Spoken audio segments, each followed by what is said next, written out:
আসসালামু আলাইকুম সবাইকে। আমি ফারিহা সানাত খান, নোয়াখালী মেডিকেল কলেজ, সেশন 2024-2025। আজকে ভিডিওতে আমরা আলোচনা করব বোটানির সবচেয়ে গুরুত্বপূর্ণ একটা টপিক, যেটা আমাদের মনে রাখতেও খুবই কষ্ট হয়। অ্যান্ড আমি ট্রাই করবো এই টপিকটা তোমাদেরকে ভালো করে বুঝিয়ে দেবার। সো আজকে আমাদের টপিক হলো কোষ রসায়ন। সো আমরা স্টার্ট করছি আমাদের জীববিজ্ঞান প্রথম পত্র। তো কোষ রসায়নেই যাচ্ছি আমি। কোষ রসায়নে যে জিনিসটা আমরা খুব বেশি ভুল করি তা হলো আমাদের carbohydrate examples and protein then enzyme, এগুলো এক্সাম্পলসে। তো আমি সরাসরি ওই পয়েন্টে যাচ্ছি। এখন কার্বোহাইড্রেটের সবচেয়ে গুরুত্বপূর্ণ টপিক হলো এই চারটি আমাদের খুব ভালোভাবে মনে রাখতে হবে। এখান থেকে ম্যাক্সিমাম এমসিকিউ এসে থাকে। তো আমরা চারটি এখন পড়ব। তো কার্বোহাইড্রেট কয় ধরনের হয়ে থাকে? 3 ধরনের: স্বাদের ভিত্তিতে, রাসায়নিক গঠন অণুর ভিত্তিতে এবং বীজাণু ক্ষমতার ভিত্তিতে। স্বাদের ভিত্তিতে হচ্ছে 2 ধরনের, সুগার এবং নন সুগার। সুগার মানে যেগুলো মিষ্টি স্বাদযুক্ত, নন সুগার মানে যেগুলো মিষ্টি স্বাদযুক্ত নয়। তারপর হলো রাসায়নিক গঠন অণুর ভিত্তিতে। এগুলো হলো মনোস্যাকারাইড, ডাইস্যাকারাইড, অলিগোস্যাকারাইড, পলিস্যাকারাইড। তোমরা চাইলে এই চারটাকে খুব সুন্দর করে রেডি করতে পারো। যেভাবে দেখো আমি লিখে রেখেছি যে মনোস্যাকারাইড কি, পানিতে দ্রবণীয় হবে। দেন এখানে অনেক সুন্দর করে লেখা আছে কার্বন সংখ্যার উপর ভিত্তি করে মনোস্যাকারাইড কয় ধরনের থাকে: ট্রায়োস, টেট্রোস, প্যান্টোস, হেক্সোস, হেপ্টোস। অর্থাৎ কার্বন 3 থেকে কার্বন সংখ্যা 7 পর্যন্ত এখানে দিয়েছে, কিন্তু মনোস্যাকারাইডের ক্ষেত্রে আমরা জানি যে কার্বন সংখ্যা 3 থেকে 10 পর্যন্ত হয়ে থাকে।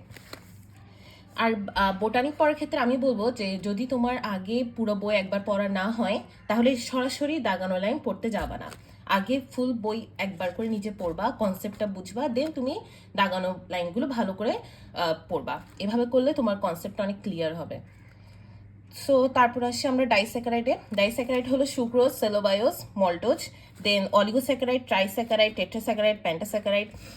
দেন পলিস্যাকারাইডের মধ্যে থাকে একটা গঠন, আরেকটা হলো সঞ্চিত।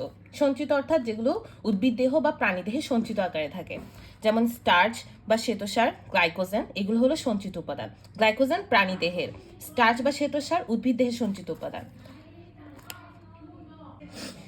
এরপর এলো গঠন সহায়ক। গঠন সহায়কের মধ্যে রয়েছে সেলুলোজ এবং প্যাকটিন।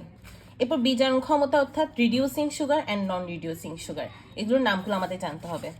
তো আমার কিছু নোট আছে এটার উপর, রিডিউসিং সুগার, নন সুগার, এগুলোর উপর। যেমন সুগার, সুগার কোনগুলো আমরা এখানে পড়েছি যে স্বাদের ভিত্তিতে একটা সুগার থাকে, একটা নন সুগার থাকে। সো সুগার কোনগুলো হবে? Monosaccharide and disaccharide. অ্যাগেইন নন সুগারের মধ্যে কি কি থাকবে? অলিগোস্যাকারাইড এবং পলিস্যাকারাইড। অলিগোস্যাকারাইড মানে কি? কার্বন সংখ্যা 3 থেকে 10। এভাবে করে তোমরা তোমাদের বইয়ে ছোট ছোট চার্ট রেডি করতে পারো, যেটা তোমাদের এই জিনিসগুলো পড়লে তোমার অনেক ইজিলি মনে থাকবে। এরপর আমরা আসবো হচ্ছে বিজারকে। বিজারক মানে কি? যেগুলো হচ্ছে রিডিউসিং সুগার। রিডিউসিং সুগার মানে কি? ফেহুলিন দ্রবণে ওরা বিজারিত হয়। অর্থাৎ এর মধ্যে কি কি আছে? মনোস্যাকারাইড এবং ডাইস্যাকারাইড। অর্থাৎ সুগার যেগুলো, ওগুলো হচ্ছে তোমার রিডিউসিং সুগার। এবার নন রিডিউসিং সুগারের এক্সাম্পলে কি কি পাবো আমরা? পলিস্যাকারাইড, অলিগোস্যাকারাইড, সুক্রোজ এবং ট্রাইহালোজ, যেটা আমরা এখানে প্রথমেই দেখিয়ে দিয়েছিলাম ব্যতিক্রমে। দেন আংশিক বিজারক একটা আছে, এটা একটা এক্সাম্পল মল্টোজ এবং খুবই গুরুত্বপূর্ণ। তারপর কার্বোহাইড্রেটের মধ্যে খুবই গুরুত্বপূর্ণ হলো এই ফুল পার্টটি, অ্যান্ড বিশেষ করে হচ্ছে বৈশিষ্ট্যগুলো এবং কাজগুলো, এগুলো ভালো করে পড়তে হবে। এরপর শ্রেণী বিভাগ তো বললামই। এখন আমি তোমাদেরকে দেখাবো কিভাবে তোমরা শ্রেণী বিভাগের নামগুলো খুব ইজিলি মনে রাখতে পারবে। সো প্রথমে আমরা আসবো হচ্ছে তোমার এক্সাম্পলগুলোতে। যেমন টেট্রোজের কিছু এক্সাম্পল আছে এখানে তোমরা দেখতে পাবে, এরিথ্রোজ এবং এরিথ্রোলোজ। আচ্ছা, এখানে একটা জিনিস যে তুমি কিভাবে বুঝবা কোনটা অ্যালডোজ সুগার এবং কোনটা হচ্ছে কিটোজ সুগার? অ্যালডোজ সুগারের ক্ষেত্রে এরিথ্রোজ, অ্যান্ড কিটোজের ক্ষেত্রে হচ্ছে এরিথ্রোলোজ। অর্থাৎ যেগুলো কিটোজ সুগার হবে ওগুলো হচ্ছে থ্রোলোজ টাইপের হবে সবগুলো নামগুলো, আর যেগুলো হচ্ছে অ্যালডোজ সুগার হবে ওগুলো ডিরেক্ট এরিথ্রোজ, দেন হচ্ছে হেক্সোজ, এভাবেই শেষে যাবে। কিন্তু যদি ওটা কিটোজ হয় তাহলে রাইবুলোজ, আর রাইবোজ হচ্ছে কোনটা? যেটা হচ্ছে অ্যালডোজ। এভাবে করে মনে রাখতে হবে। যেমন এখানে এক্সাম্পল আছে তোমাদের যে জাইলোজ, রাইবোজ, ডিঅক্সিরাইবোজ, অ্যারাবিনোজ, এগুলো সবগুলো কি? Aldose sugar. আর রাইবুলোজ, দেন জাইলুলোজ, এগুলো হলো কিটোজ সুগার। এখন এগুলো মনে রাখার একটা সহজ টেকনিক হলো রাই রাই যাই আরবে থাকে, এই জিনিসটা যদি মনে রাখতে পারবে। এগুলো হলো প্যান্টোজ সুগারের এক্সাম্পল। রাই যাই আরবে থাকে, এখানে রাই মানে কি? Ribose, ribulose. যাই মানে কি? যাই মানে জাইলোজ। তারপর হলো এখানে আরবে মানে অ্যারাবিনোজ। তাহলে তোমার সবগুলো এক্সাম্পল হয়ে গেল যেগুলো প্যান্টোজ সুগারের এক্সাম্পল আছে। আর টেট্রোজটা তুমি এমনিতেই মনে রাখতে পারবে, এরিথ্রোজ অ্যান্ড এরিথ্রোলোজ। তারপর আসি আমরা রাইবোজ সুগারের ক্ষেত্রে এই দাগানো লাইনগুলো পড়লেই এনাফ। দেন হচ্ছে তোমার এটা মনে রাখতে পারো যে ল্যাকটিক অ্যাসিডের 3টি আলোক সক্রিয় সমানে থাকে। এভাবে আমি বিভিন্ন ধরনের যেগুলো আমি পেতাম লাইক নোটস, যেগুলো আমার কাছে ছিল না, ওগুলো আমি এভাবে লিখে রাখতাম, তোমরাও লিখে রাখতে পারো। যেমন ট্রায়োজ কোষীয় শ্বসনে ভূমিকা রাখে। এরপর হলো গ্লুকোজের কাইরাল কার্বন সংখ্যা 4টি, এই জন্য আলোক সক্রিয় সমাণু হবে 16টি। এটা কিভাবে? 2^4। কাইরাল কার্বন সংখ্যা যতটুকু, ওগুলো হলো 2^n। n হলো এখানে কাইরাল কার্বন সংখ্যা, যেহেতু এখানে 4টি তাই 2^4 = 16 হবে। এরপর হলো ডিঅক্সিরাইবোজ। এরপর হলো এখানের মধ্যে ডিঅক্সিরাইবোজ পার্টটা পড়তে হবে, ডিঅক্সিরাইবোজ। দেন হচ্ছে পার্থক্যগুলো। এরপর গ্লুকোজ খুবই গুরুত্বপূর্ণ, গ্লুকোজ পার্টটা খুব ভালোভাবে শেষ করতে হবে, বৈশিষ্ট্য এবং ব্যবহার সহ। এখানে একটা জিনিস মনে রাখতে হবে যে পাকা আঙ্গুরে গ্লুকোজের পরিমাণ 12 to 30%, এটা খুবই গুরুত্বপূর্ণ। এবং গ্লুকোজ হচ্ছে গ্রেপ সুগার বা আঙ্গুরের শর্করা। এরপর কর্ন সুগারও বলা হয়, ডি গ্লুকোজ মানে ডেক্সট্রোজ এখানে। তারপর আমাদের এই স্ট্রাকচারগুলো একটু পড়তে হবে এখানে। এবং বিটা গ্লুকোজ হলো সেলুলোজ, সেলোবায়োজ, এই পার্টগুলো পড়তে হবে। এরপর ফ্রুক্টোজটাও খুবই গুরুত্বপূর্ণ, এটা একটা রিডিউসিং সুগার। তাহলে ফ্রুক্টোজ থেকে কি কি পড়বো? ফ্রুক্টোজ হচ্ছে তোমার এটা হলো ফ্রুট সুগার, ফ্রুট থেকে ফ্রুক্টোজ, গ্রেপ থেকে গ্লুকোজ, এভাবে মনে রাখবে। দেন হলো বিট ও আখের কাণ্ড রসে পাওয়া যায় হচ্ছে সবচেয়ে বেশি ফ্রুক্টোজ। এরপর বৈশিষ্ট্যগুলো পড়তে হবে, গ্লুকোজ ফ্রুক্টোজের পার্থক্য, এবং সবচেয়ে গুরুত্বপূর্ণ হলো এই আপেক্ষিক মিষ্টতার যে ছোট্ট 4টি আছে এটি। তো এটা কীভাবে মনে রাখবো আমরা? গ্লুকোজ হলো 74, গ্লুকোজের 100 গুণ প্লাস 1 কম দিলে আমরা ফ্রুক্টোজ পাবো। গ্লুকোজ ফ্রুক্টোজ সবসময় একসাথে থাকে। আবার দেখো ল্যাকটোজ 16, ল্যাকটোজের দ্বিগুণ কি? মল্টোজ 32। দেন আরেকটা জিনিস মনে রাখবো যে সুক্রোজ 100, তাহলে তারপর আসবে আমাদের ম্যানিলেনিন, এটা হলো 2000। দেন হচ্ছে স্যাকারিন 500, সুক্রোজ 100, এই জিনিসগুলো হালকা মনে রাখতে হবে। তারপর আসবো হলো আমরা ডাইস্যাকারাইডের ক্ষেত্রে। ডাইস্যাকারাইড এক্সাম্পলে কি কি পাচ্ছি? সুক্রোজ, ডাইস্যাকারাইড মানে কি? 2টা গ্লুকোজ দিয়ে তৈরি হবে, গ্লুকোজ বা ফ্রুক্টোজ মানে 2টা উপাদান থাকবে এখানে। তো সুক্রোজকে আমরা কি বলি? টেবল সুগার বলি। মল্টোজ থাকে, ম্যালটোজ মানে হলো গ্লুকোজ এবং গ্লুকোজ, 2টা গ্লুকোজ অণু। এবং ল্যাকটোজ হলো মিল্ক সুগার, ল্যাকটোজকে আমরা মিল্ক সুগার বলে থাকি। তারপর হলো গ্লাইকোসাইডিক বন্ধন কাকে বলে, এটা একবার পড়ে নেবে। এরপর সুক্রোজ, সুক্রোজ খুবই গুরুত্বপূর্ণ, এটা পুরোটাই পড়তে হবে।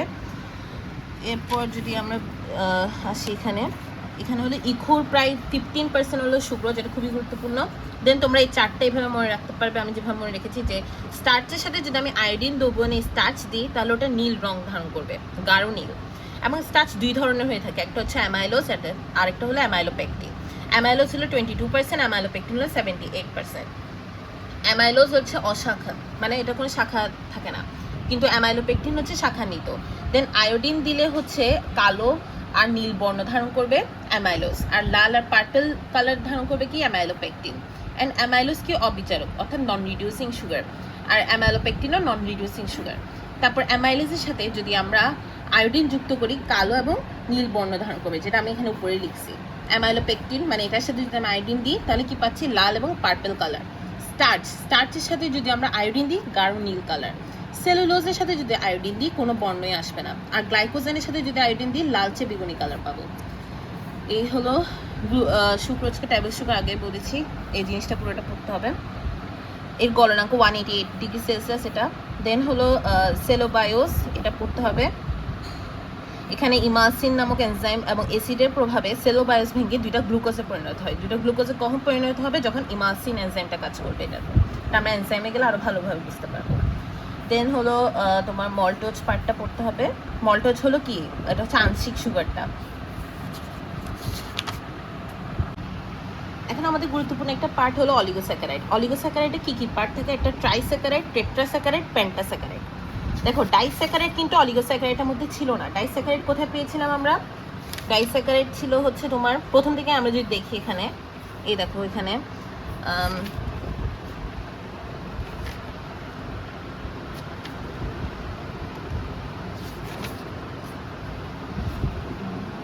আমাদের প্রথমে স্টার্ট হয়েছে মনোস্যাকারাইড। মনোস্যাকারাইডের ভিতরে কি কি ছিল? এখানে মনোস্যাকারাইডের মধ্যে ছিল এগুলো সবগুলো, মানে টেট্রোজ, ট্রায়োজ, প্যান্টোজ, রাইবোজ, দেন রাইবোজ, ডিঅক্সিরাইবোজ, গ্লুকোজ, ফ্রুক্টোজ, এগুলো সবগুলো কিন্তু আমাদের মনোস্যাকারাইডে ছিল। আমরা যখন ডাইস্যাকারাইডে এসি তখন আমরা কি পাই? সুক্রোজ পাই, দেন সেলোবায়োজ পাই, মল্টোজ পাই। এখন আমরা পড়বো অলিগোস্যাকারাইড। অলিগোস্যাকারাইডে কি কি পাবো আমরা? ট্রাইস্যাকারাইড, দেন টেট্রাস্যাকারাইড, পেন্টাস্যাকারাইড, এই 3টা পার্ট পাবো। এখন এগুলো মনে রাখার একটা সহজ টেকনিক হলো, প্রথমেই আসবো আমরা এইভাবে, আমি আমার খাতার নোটটা দেখে তোমাদেরকে, আশা করি বুঝতে সহজ হবে। সো এখানে আমরা কি দেখতে পাচ্ছি, কিভাবে আমরা এই জিনিসটা মনে রাখবো। আমি এখানে দেখো 3 লিখে রেখেছি। 3 মানে কি? এটা হলো ট্রাইস্যাকারাইড। এখানে এক্সাম্পল কি? রাফি ভাব নিয়ে স্কুটারে করে, এভাবে করে সামথিং আমরা মনে রাখতে পারা চাইলে। সো রাফি মানে কি? রাফি থেকে এসেছে হচ্ছে রাফি নোজ আসছে। তারপর হচ্ছে এখান থেকে ভার্বাকোজ মানে কি? ভার্বাকোজ থেকে আসছে হচ্ছে গ্লুকোজ, ফ্রুক্টোজ, এবং এখানে 3 অণু গ্যালাক্টোজ থাকবে। তাহলে এখানে 3, 4, 5 কয়টা আছে? 5টা উপাদান আছে। তার মানে এটা কি? এটা হলো পেন্টাস্যাকারাইড। এবং রাফিনোজে দেখো গ্লুকোজ, ফ্রুক্টোজ এবং গ্যালাক্টোজ থাকে, 3টা উপাদান থাকে, তাই এটা কি? এটা হলো ট্রাইস্যাকারাইড। এরপর হলো স্টার্কিওজ, দেন হচ্ছে স্কার্টোজ। এই 2টা কোথায় থাকে? এই 2টা হলো স্কুটারের পার্ট, অর্থাৎ 4 নাম্বার। কেন 4 নাম্বার বলছি এটা আমরা? অর্থাৎ টেট্রাস্যাকারাইড কেন বলছি? কারণ এখানে গ্লুকোজ, ফ্রুক্টোজ এবং 2 অণু গ্যালাক্টোজ থাকে। তুমি কাউন্ট করো 2, 3, 4, অর্থাৎ এটা তোমার টেট্রাস্যাকারাইড। এভাবে করে আমরা এই জিনিসটা মনে রাখতে পারি। তারপর আসবো হলো আমরা, এরপর দেখো একটা জিনিস আমরা পড়েছিলাম না, ডাইস্যাকারাইড এক্সাম্পলগুলো আমি সুন্দর করে এক জায়গায় লিখে রেখেছি। তো কীভাবে মনে রাখবা? শুক্রবারে সেল বাজারে মেলায় গেল টাকা নিয়ে। শুক্রবারে সেল বাজারে মেলায় গেল টাকা নিয়ে। তো এটা কেমন মনে রাখবো? শুক্রবার থেকে সুক্রোজ, সেল বাজার থেকে সেলোবায়োজ, দেন মেলায় থেকে মেল্টোজ, দেন গেল থেকে ল্যাকটোজ, লো থেকে ল্যাকটোজ আসছে, এরপর টাকা থেকে ট্রাহালোজ আসছে। ঠিক আছে? এখন সুক্রোজের মধ্যে কি কি থাকবে? আলফা ডি গ্লুকোজ এবং বিটা ডি গ্লুকোজ, এই 2টা উপাদান থাকবে। 2টা আছে তাই এটা ডাইস্যাকারাইড। সেলোবায়োজে কি থাকবে? বিটা ডি গ্লুকোজ, 2টাই বিটা। মেল্টোজে কি থাকবে? Alpha D glucose. আর এটার একটা জিনিস মনে রাখবে যে আলফা 1,4 লিঙ্কেজ থাকবে। যেমন তোমার ট্রাইহোলোজে পাবা আলফা 1,1 লিঙ্কেজ, এখানে পাবা আলফা 1,4 লিঙ্কেজ। দেন ল্যাকটোজে গ্লুকোজ প্লাস গ্যালাক্টোজ, আর ট্রাইহোলোজে alpha glucose, alpha D glucose, 2টা আলফা ডি গ্লুকোজ। আর এখানে 2টা আলফা ডি গ্লুকোজ ছিল, এখানে 1,4 লিঙ্কেজ, এখানে 1,1 লিঙ্কেজ। এরপর আসবে হচ্ছে পলিস্যাকারাইডে থাকবে হচ্ছে স্টার্চ, গ্লাইকোজেন এবং সেলুলোজ। হ্যাঁ, তখন স্টার্চ কি? স্টার্চের মধ্যে হচ্ছে আলফা ডি গ্লুকোজের পলিমার। স্টার্চ হলো আলফা ডি গ্লুকোজের পলিমার, আর গ্লাইকোজেন হলো আলফা ডি গ্লুকোজের পলিমার, 2টাই সেম। কিন্তু সেলুলোজ কি? বিটা ডি গ্লুকোজের পলিমার। এই জিনিসটা মনে রাখবা যে কোনটা কিসের পলিমার। তারপর পলিস্যাকারাইড হচ্ছে সুগার হয় না, বাকিরা সবাই হচ্ছে এখানে কি? সুগার মানে ওই আমরা স্বাদের ভিত্তিতে যে পার্টটা পড়েছিলাম কার্বোহাইড্রেটের শ্রেণী বিভাগে, ওখানেই ছিল। এখন হলো শ্বেতসার থেকে হচ্ছে তোমার ফুল, এগুলোই পড়তে হবে। আমি দাগানো লাইনগুলো আগে গুরুত্ব দিব, কিন্তু আগে ফুল বই একবার পড়তে হবে। তারপর হলো এখানে ফেহুলিন দ্রবণে কিন্তু স্টার্চ বিজারিত হয় না, এই জিনিসটা মনে রাখতে হবে। তারপর হলো এখানে এই লাইনগুলো সবগুলো পড়তে হবে। শৃঙ্খল শাখান্বিত কিনা আরেকটা খুব গুরুত্বপূর্ণ লাইন, এটা হলো গোল আলুর স্টার্চের কণিকা সবচেয়ে বৃহত্তম এবং চালের স্টার্চ হলো সবচেয়ে ক্ষুদ্রতম। এই জিনিসটা মনে রাখতে হবে। স্টার্চের ধর্মগুলো পড়তে হবে, কখন কী দেয়। একটা জিনিস মনে রাখবা, স্টার্চের সব কিছুই নেগেটিভ থাকবে, এভরিথিং ইজ নেগেটিভ। যেমন গন্ধ নাই, বর্ণ নাই, স্বাদ নাই। দেন হলো সাদা পাউডার যুক্ত, এটা তো বুঝাই যায়। তারপর সাধারণ তাপমাত্রায় স্টার্চ, পানি, ইথার, অ্যালকোহল অদ্রবণীয়, মানে সব না অদ্রবণীয়, এটা নীল বর্ণ ধারণ করে। তেমন উচ্চ তাপমাত্রায় স্টার্চ ভেঙে ডেক্সটিন, ম্যাল্টোজ ইত্যাদি হয়ে গ্লুকোজে পরিণত হয়। এরপর ফেহুলিন দ্রবণে স্টার্চ কর্তৃক বিজারিত হয় না, সবগুলো না টাইপের। তারপর হলো এখান থেকে স্টার্চের ব্যবহারটা পড়তে হবে। স্টার্চ কোন কোন ক্ষেত্রে ব্যবহৃত হয়? কাগজ, আঠা প্রস্তুত করতে স্টার্চ ব্যবহার করা হয়, এটা খুবই গুরুত্বপূর্ণ। এক্সাম্পল সবগুলোই পড়তে হবে, এগুলো এমসিকিউতে খুবই গুরুত্বপূর্ণ। তারপর হলো সেলুলোজ পার্টটা পড়তে হবে। সেলুলোজ আমরা আগে পড়েছি যে বিটা ডি গ্লুকোজের পলিমার, এটা এখানে বিটা 1,4 কার্বন বন্ধনে আবদ্ধ থাকে। তারপর হলো এখান থেকে এক্সাম্পলগুলো সব পড়তে হবে। এই জিনিসটা খুবই গুরুত্বপূর্ণ আরেকটা জিনিস, যে এখানে সেলুলোজের পরিমাণ কোন ক্ষেত্রে কতটুকু, এটা কীভাবে মনে রাখবা? তুলা, কার, মাদা, এটা। তারপর হলো ত দিয়ে 2টা আছে, ত দিয়ে একটা হলো তুলা, ওটা হচ্ছে 94%, আরেকটা হচ্ছে তন্তুকোষ অর্থাৎ 90%। লা মানে হচ্ছে লিনেনে হচ্ছে 90%। তারপর হলো কারের মধ্যে হচ্ছে ক দিয়ে আছে হচ্ছে কাঠে হচ্ছে 60%। মাতা দিয়ে ম দিয়ে আছে হচ্ছে তোমার এখানে মাটিতে 40 to 70%। তা দিয়ে আছে হচ্ছে আরেকটা, ওটা হলো তৃণলতা 30 to 40%। এভাবে করে এই 4টা মনে রাখতে হবে যে কোথায় কতটুকু পার্সেন্ট থাকবে। ঠিক আছে। দেন সেলুলোজে ধর্ম পড়তে হবে, সেলুলোজে কাজ পড়তে হবে, সেলুলোজে ব্যবহার পড়তে হবে। ব্যবহারের মধ্যে সবচেয়ে গুরুত্বপূর্ণ হলো এটি ধোঁয়াবিহীন নাইট্রেট বিস্ফোরক হিসেবে কাজ করে। এরপর স্বচ্ছ এবং পাতলা ফিল্ম, সেলোফেন ও কাপড়ের কাঁচামাল, রেয়ন, সেলুলোজ হতে তৈরি। এই পার্টগুলো একটু পড়তে হবে, এই ব্যবহারটা খুবই গুরুত্বপূর্ণ। যেমন স্টেশনারি ফেস হিসেবে কাজ করে, এই জিনিসগুলো খুবই গুরুত্বপূর্ণ। দেন থিন লেয়ার ক্রোমাটোগ্রাফিতে ইউজ হয়, এটা কোথায় লাইনটা, এই তো থিন লেয়ার ক্রোমাটোগ্রাফিতে। সো সেলুলোজ হজম করতে পারে না কেন? কারণ আমাদের হচ্ছে সেলুলোজ এনজাইমটা নাই, এই কারণে এই জিনিসটা পড়বে। এরপর হলো এখানে গ্লাইকোজেন পড়তে হবে খুব ভালোভাবেই, প্রত্যেকটা দাগানো লাইন পড়তে হবে, এখানে খুব বেশি বোঝানোর কিছু নেই। তারপর হলো এখানে গ্লাইকোজেনের ধর্মটা পড়তে হবে অবশ্যই, যেমন গ্লাইকোজেন গ্লাইকোলাইসিস প্রক্রিয়া আদ্র বিশ্লেষিত হয়ে গ্লুকোজ অণু সৃষ্টি করে, এই জিনিসগুলো পড়তে হবে। গ্লুকোজ থেকে ইনসুলিন দিলে গ্লাইকোজেন পাবা, আবার গ্লাইকোজেন থেকে গ্লুকাগনের সহায়তায় গ্লুকোজ তৈরি হয়, এগুলো আমরা বায়োলজিতেও পড়েছি। বায়োলজিতে কোন একটা চ্যাপ্টার ছিল, পরিপাক চ্যাপ্টার, পরিপাক চ্যাপ্টারে আমরা জুলজিতে এগুলো পড়েছি। হ্যাঁ, তারপর হলো ব্যবহারটা পড়তে হবে খুব ভালোভাবে, যে পেশিতে সঞ্চিত গ্লাইকোজেন পেশির কাজে শক্তি দেয়, দেন এটা গ্লুকোজে পরিণত হতে পারে, রক্তে গ্লুকোজের স্বাভাবিক মাত্রা নিয়ন্ত্রণ করে, এটা সঞ্চিত খাদ্য হিসেবে কাজ করে, এই পার্টগুলো। তারপর হলো বীজাণু ক্ষমতার উপর ভিত্তি করে রিডিউসিং সুগার, নন রিডিউসিং সুগার, এগুলো আমরা আগেই পড়েছি, আমরা এই চারটাতে পড়েছিলাম, তোমাদের মনে আছে নাকি জানি না। এই তো এখানে আমরা বিজারক শর্করা এবং অবিজারক শর্করা পড়েছিলাম, এখানে এইগুলোই খুব ভালো করে লেখা আছে এতটুকুই, যে বেনাডিক দ্রবণ আর পেনিক দ্রবণ দ্বারা বিচারিত হলো এটা রিডিউসিং, আর যদি বিচারিত না হয় এটা নন রিডিউসিং। তারপর হলো হেমিসেলুলোজ পড়তে হবে, কাইটিন পড়তে হবে। কাইটিন আর সেলুলোজের মধ্যে একটা জিনিস, যে বিশ্বে প্রচুর পরিমাণে থাকে হলো কাইটিন। যদি প্রশ্ন হয় পৃথিবীতে সবচেয়ে বেশি বিরাজমান থাকে কোনটি, তাহলে অ্যান্সার হবে সেলুলোজ। কিন্তু যদি প্রশ্ন হয় বিশ্বে প্রচুর পরিমাণে থাকে কোনটা, তাহলে অ্যান্সার হবে কাইটিন, এই জিনিসটা মনে রাখতে হবে। তারপর হলো এখানে এই পার্টগুলো মনে রাখতে হবে, গ্লুকোসামিন, গ্যালাক্টোসামিন, এই পার্টটা মনে রাখতে হবে। দেন তরুণাস্থির প্রধান উপাদান গ্যালাক্টোসামিন, তারপর গ্লুকোসামিনের পলিমার হতে তৈরি হয় কাইটিন, এই জিনিসটা খুবই গুরুত্বপূর্ণ। হ্যাঁ, এই জিনিসটা মনে রাখতে হবে। তারপর হলো উদ্ভিদ দেহে কোনো কাইটিন থাকবে না, এটাও মনে রাখবে। এরপর হলো এখানে শর্করার ভূমিকাগুলো, এগুলো হালকা পড়লে হয়, যেমন লুব্রিকেন্ট হিসেবে কাজ করে, পিচ্ছিল পদার্থ হিসেবে কাজ করে। বোল্ট করা যে লাইনগুলো থাকে প্রত্যেকটা বইয়ের ক্ষেত্রে যেসব লাইন তুমি বোল্ট করা পাবা ওগুলো তোমার মাস্ক করতে হবে, সাথে দাগানো লাইন, এবং পুরো বইয়ের যদি ওই চ্যাপ্টার সম্পর্কে তোমার কনসেপ্ট ক্লিয়ার থাকে, আই ডোন্ট থিঙ্ক যে খুব বেশি প্রবলেম হবে কোনো কিছুতে। So amino acid next topic, amino acid আমরা আরেকটা ভিডিওতে কভার করার ট্রাই করবো। সো আজকের লেকচারে আমরা আমাদের কার্বোহাইড্রেট ফুল টপিকটা শেষ করলাম। কারো যদি কোনো প্রশ্ন থাকে অবশ্যই কমেন্ট বক্সে জানাবে, আমি তোমাদেরকে হেল্প করার ট্রাই করবো। Thank you.